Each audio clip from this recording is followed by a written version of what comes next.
Oh my God.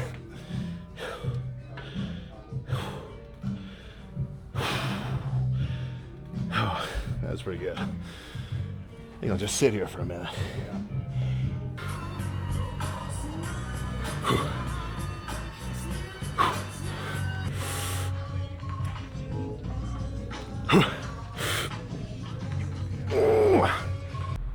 All right, I am in dire need of a shower. That's for sure.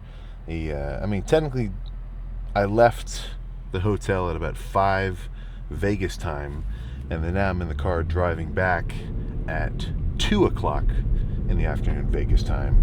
But really, it's 6, so I've been running around for quite a bit. Yesterday, the turnout at Vegas Discount Nutrition, absolutely solid. Everybody there was freaking hyped. I'm talking, well, if you've ever been in like a, kind of a fitness expo meet and greet kind of situation, you know what it's like. And there's a couple of different booths around too. It was cool. I got to see Sergio Oliva Jr. Super cool. We never talked in person before. The guy's a freaking legend. He was, that was sweet. But either way, good trip. Now back to the house, and I'm getting myself freaking amped because after that set of squats, it's just kind of been a little, just a clarification, or not clarification, what do I say? Maybe a validation that what I might call my dormant strength over the last prep is still bubbling nice and strong, and all I have to do is kind of unleash it by way of, reacclimating myself to heavier sets. But do I want to do chest tonight, or make tonight just a cardio-only rest day and do chest tomorrow? That is the question. So I'll simmer on that first. That's, I gotta get out of these clothes. But no, 5 plates for 12, that's not nothing. That's a pretty freaking substantial set.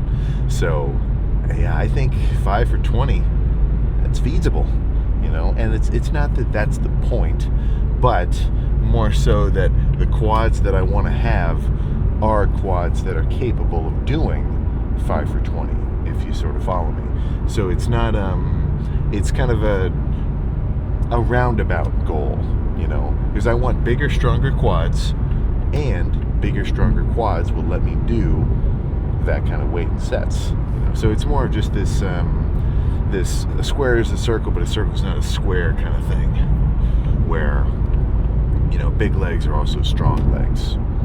But I don't think the squat is the end-all, be-all quad builder, and that's why leg press is there, So if I do a solid, wild set of a barbell squats, Smith squats to start, then I back off on the whole, axial loading, weight on my freaking spine angle, get onto a leg press, and then have the weight all go straight into my I don't lower back isn't the right word, but into my hips, into the pad itself, without that kind of compression. Plus, maybe I haven't really messed with a pit shark before, or a belt squat, where it's still a vertical movement path, but instead of pressing, with weight loaded on your shoulders, it's going all the way through your spine and then downward, so it's really hard to brace, and you know what a squat's like.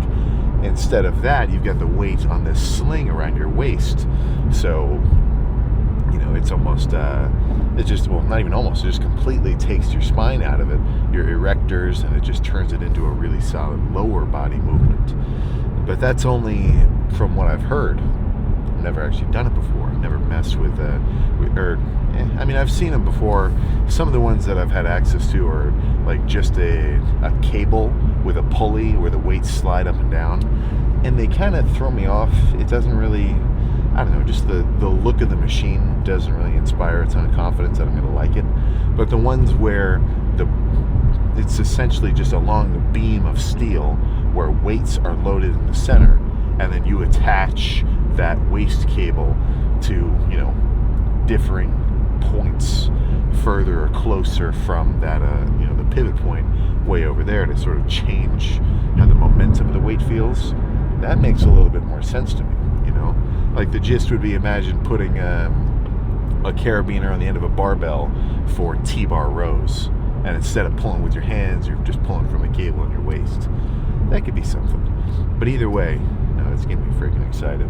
But the last thing I want to do is come home underhydrated, just kind of, I don't know if you've ever noticed this. It's probably just a little bit of a size thing, but the bigger that I've gotten, and now whenever I travel, I don't know if it's just sitting for a long period. I feel like I've had days where I sit all the time, and I don't get that like inflammation, like puffiness. Maybe it's just the heat. I don't know. Either way, coming home, not in the perfectly prepped state for a lift that I'd want to be in, and then trying to throw around the 150s. Right? Maybe not. Just as much as I want to be, a total beast, moving weight around, just pumping up my freaking whatever muscle I'm hitting on that day, I also want to not hurt myself equally so. Like those two in tandem are kind of my top priorities of this off season as it gets stronger and weight just gets a little bit more serious, because I want the stimulus from a really solid heavy set to total failure, right? But I don't want to go overboard and then put myself in a vulnerable position, maybe tendon wise, intramuscular tear wise, joint wise. You never freaking know, right? So I'm coming off of a very primed state from these past 6 months of dieting, because a lot of random tweaks and twinges that I may have had over, the year prior have kind of had time to settle. I haven't really re-aggravated anything because all my workouts have been light or squeezing. So, to put it simply, I guess I'd say I'm pretty fresh right now. So I don't want to screw that up. I got to put up a sign in the gym, just a big whiteboard, or maybe like a fancy old stock counter, and just have it count up the days since injury.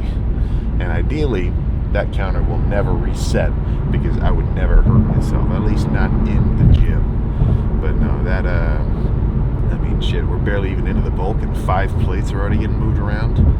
That's a good omen, if I've ever seen one. But whether tonight ends up being a rest day, or I still go and hit some chests, or if today just ends up being cardio or chest and cardio, I guess we'll see that tomorrow.